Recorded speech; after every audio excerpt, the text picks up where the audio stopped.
In today's video, I'm going to teach you how to create a basic report in Zendesk Explore. This is a fantastic way to unlock valuable insights from your data and transform the information at hand into easy-to-understand visuals. Before we dive into the process, let's make sure you're all set up to follow along effortlessly. To start with, it's crucial to have the right Explore plan. If you're on an Explore Lite plan, you might find yourself limited to pre-built dashboards only, without access to full custom report capabilities. So, a higher-tier plan is necessary if you want to create tailor-made reports. Alongside the right plan, you also need to ensure that you possess the necessary permissions. Being assigned an editor or admin role in Explore ensures you have the freedom to craft and customize reports as needed. Once you're equipped with the correct plan and permissions, go ahead and open Explore.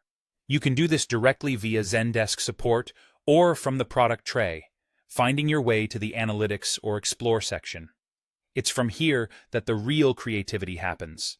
You'll begin by clicking on New Report or a similarly named option, which will guide you to the selection of a dataset.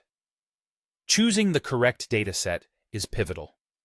Depending on what kind of data you're interested in analyzing, you might pick Support Tickets for ticket data, or perhaps Guide Knowledge Base for insights related to Help Center articles. Once you've picked your dataset, it's time to define the metrics and attributes that will shape your report. Metrics are essentially the numerical values you're keen to measure, such as the count of tickets or the average first reply time. Attributes, on the other hand, are the dimensions by which your data is segmented. These could include options like the agent name, group, or ticket channel. Both metrics and attributes will serve as the backbone of your report, determining what data is presented and how it is categorized. To refine your report further, consider applying filters. Filters allow you to narrow down your data set based on specific conditions like date ranges, particular groups, or specific support channels. These filters are optional, but can be incredibly useful for honing in on the most relevant information. With your data elements set, the next step is visualization.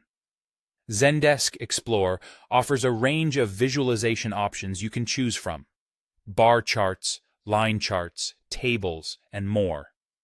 Choose the one that best suits your data analysis needs. Configure the display format as well, adjusting how numbers and percentages are presented to ensure clarity and understandability. Finally, when your report looks just right, it's time to save and share it. Give it a meaningful and descriptive name so that others can immediately grasp its purpose.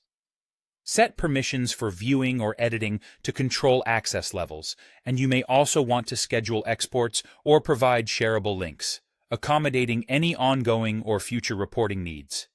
And that's it. By following these steps, you'll have created a comprehensive report in Zendesk Explore. Thank you for watching, and happy reporting.